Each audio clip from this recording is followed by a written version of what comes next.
কারণ এখানে কাজ নেই। হ্যাঁ, একবারে চলে আসছে। কাজ চার মাস আগে মাত্র আজকে 105 জনের দেশে 100 মানে তো দালালে বলছিল যে ভালো মানে হয় কি দালালে বলছিল যে কাজ আছে, কাজ দিবে। হ্যাঁ, ঋণের উপরে। এই টাকাগুলো শুট করবেন কিভাবে? আসতেও আমার 2 লাখ টাকা খরচ হয়েছে। এখন যাইতে হবে, কি করার, কিছু করার নাই। বাসায় যাওয়ার খরচ আছে আপনার কাছে? খরচও নাই। আমরা 10 জন একসাথে যাচ্ছি। ঠিক আছে। আমরা স্টুডেন্ট বিষয়ে যাচ্ছি। খরচ আমরা তো একদম মেইন সিটিতে, আমাদের হচ্ছে 14-15 লাখ টাকার মতো খরচ হয়েছে। আমাদের ল্যাঙ্গুয়েজ উপর ডিপেন্ড করে আর কি, যে যত তাড়াতাড়ি ল্যাঙ্গুয়েজ শিখতে পারবে তারে তো তাড়াতাড়ি হবে। আমার হচ্ছে 6 মাসের মতো টাইম লাগছে।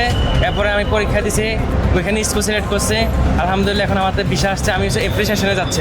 বাংলা টাকা হচ্ছে জাপানের একটা, মানে বাংলাদেশেই 1 টাকা, জাপানের হচ্ছে 84 পয়সা আর কি। ভাইয়া কম্বোডিয়া থেকে মাত্র ফিরলেন? জি, কম্বোডিয়া থেকে ফিরলাম। কম্বোডিয়া থেকে দেশে ফিরলেন? জি। কারণ কি মূলত? কারণ এখানে কাজ নেই। একবারে চলে আসছেন? হ্যাঁ, একবারে চলে আসছে। কাজ নাই? কতদিন আগে গিয়েছিলেন? চার মাস আগে। মাত্র 4 মাস? হ্যাঁ। কয় টাকা খরচ করে গেছিলেন? 5.5 লাখ টাকা। 5.5 লাখ টাকা? পরে কি কোনো কাজই পান নাই 4 মাসে? না না, একদম জিরো, কোনো ইনকাম হয় নাই? না। আপনার মতো এরকম কত মানুষ আছে? এরকম আরো অনেক মানুষ আছে যা। আজকে কয়জন দেশে ফিরলেন? হ্যাঁ, আজকে কয়জন দেশে ফিরলেন? আজকে 105 জনের দেশে ফিরছে। 105 জন একসাথে? 105 সবারই কি একই অবস্থা? সবারই একই অবস্থা। যাওয়ার আগে চিন্তা ভাবনা করছেন না যে কম্বোডিয়া ভালো কিনা বা ওইখানে কাজ আছে কিনা? যাওয়ার আগে ওখানে তো দালালে বলছিল যে ভালো মানে হয়। কি বলছিল দালালে যাওয়ার সময়? দালালে বলছিল যে কাজ আছে, কাজ দিবে। কাজ আছে, কাজ যাওয়ার পরে দিবে? তো সেখান থেকে মনে করলেন যে কি কাজের কথা বলছিল ভাই যাওয়ার আগে? বলছিল মূলত স্ক্যাম কমে। স্ক্যাম? স্ক্যাম। কম্বোডিয়ার রেগুলার কাজ? হ্যাঁ। ওকে, এখন তো এটা বন্ধ হয়ে গেছে না? এখন বন্ধ হয়ে গেছে ওটা। যাওয়ার পরে কোনো কাজই করেন নাই? না না। ওকে, কাজ কাম। 5.5 লাখ টাকা দিয়ে গিয়েছেন, এই 5 লাখ টাকা কি ঋণের উপরে কিনা?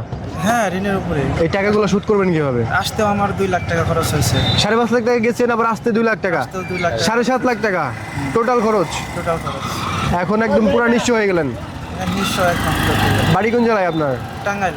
টাঙ্গাইল জেলা। আপনি যে আসছেন আজকে, আপনাকে রিসিভ করার জন্য কেউ আসছে? না, আমি একাই। একাই বাসায় যাবেন? হ্যাঁ। যেতে পারবেন? এখন যাইতে হবে, কি করার, কিছু করার নাই। বাসায় যাওয়ার খরচ আছে আপনার কাছে? খরচও নাই। খরচ নাই? 1 টাকাও নাই? আছে, কিছু আছে, মানে হয়তো যাওয়া হবে না। কয় টাকা আছে? 150 টাকার মতো। 150 টাকাতে যাওয়া হয়? বা আমি 500 টাকা দিয়ে দিই, আপনি যান, ঠিক আছে? কিন্তু এইভাবে কম্বোডিয়া থেকে হাজার হাজার মানুষ একদম শেষ হয়ে আসতেছে। আপনারা জানেন, আমাদের ভিডিও যারা দেখেন নিয়মিত। তো কম্বোডিয়া যারা নতুন করে যাবেন, আচ্ছা ভাই, ধন্যবাদ। একটু ভাই, কম্বোডিয়া যারা নতুন করে যাবে একটু বলেন তো। যারা কম্বোডিয়া নতুন ভাবে যেতে চায় তাদের জন্য মানে মোটে উচিত হবে না এটা যাওয়া। ওকে ওকে, ঠিক আছে। আসসালামু আলাইকুম। ওয়ালাইকুম আসসালাম। ভাই, জাপানে যাচ্ছেন? জি। কয়জন যাচ্ছেন একসাথে? আমরা 10 জন একসাথে যাচ্ছি। কি কাজে বা কি বিষয়ে যাচ্ছেন? আমরা স্টুডেন্ট বিষয়ে যাচ্ছি। স্টুডেন্ট বিষয়। খরচ কত লাগে স্টুডেন্ট বিষয়? খরচ আমরা তো একদম মেইন সিটিতে, আমাদের হচ্ছে 14-15 লাখ টাকার মতো খরচ হয়েছে। টাইমটা কত লাগছে সব মিলে? আমাদের ল্যাঙ্গুয়েজ উপর ডিপেন্ড করে আর কি, যে যত তাড়াতাড়ি ল্যাঙ্গুয়েজ শিখতে পারবে তারে তো তাড়াতাড়ি হবে আর কি। আপনার বিষয় আপনি বলেন তো। আমার হচ্ছে 6 মাসের মতো টাইম লাগছে। এরপরে আমি পরীক্ষা দিছি, ওইখানে স্কুল সিলেক্ট করছে। আলহামদুলিল্লাহ এখন আমাদের ভিসা আসছে। আমি এপ্রিসিয়েশনে যাচ্ছি। আচ্ছা, প্রথম একবারে কি পাস করছেন? যে আমি সবকিছু প্রথম অবস্থায় পাস করছি। ওকে, সবাই আপনারা 10 জন যাচ্ছেন, সবাইকে এক চান্সে পাস? হ্যাঁ, সবাই একসঙ্গে পাস। ওকে, তাহলে সময় বিষয় মানে 6 মাসের মধ্যে কমপ্লিট। জি। ওই স্টুডেন্ট হিসাবে কাজের সুযোগ আছে জাপানে? যে ওখানে গেলে পার্ট টাইম জব করার সুযোগ আছে, সপ্তাহে 28 ঘন্টা। 28 ঘন্টা ডিউটি করলে কেমন ইনকাম থাকতে পারে কিছু জানান? এটা সম্পর্কে এটা হচ্ছে ওইখানে গেলে স্যালারির উপর নির্ভর করবে আর কি। কেউ 1000, সর্বনিম্ন কত? সর্বনিম্ন 1000 বা 1100 টাকা এরকম। ডলার পার নাকি? ঘন্টা না, ইয়েন, জাপানি ইয়েন। ইয়েন বাংলা টাকায় কনভার্ট করলে কত হতে পারে? বাংলা টাকা হচ্ছে জাপানের একটা, মানে বাংলাদেশেই 1 টাকা, জাপানের হচ্ছে 84 পয়সা আর কি। ওকে ওকে, একটু কম আর কি। আচ্ছা আচ্ছা।